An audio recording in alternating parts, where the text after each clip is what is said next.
Menjelang peringatan HUT RI yang ke-75, penjual bendera sudah mulai muncul di sejumlah titik-titik strategis kota Banda Aceh. Selain bendera dan umbul-umbul, pedagang musiman tersebut juga menjajakan pernak-pernik HUT Republik Indonesia.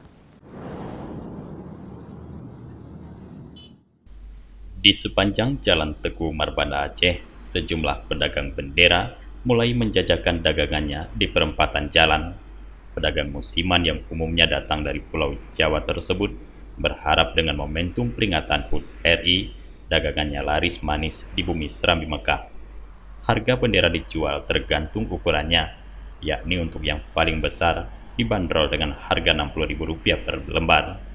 Ukuran sedang, bendera rumahan dengan harga Rp30.000, sedangkan untuk umbul-umbul dibanderol dengan harga Rp35.000 per lembar. Berbeda dengan HUT RI tahun sebelumnya, kali ini selain bendera, masker bermotif Hari Kemerdekaan juga banyak diburu pembeli. Peringatan HUT RI menjadi momen bagi para pedagang bendera untuk meraup untung.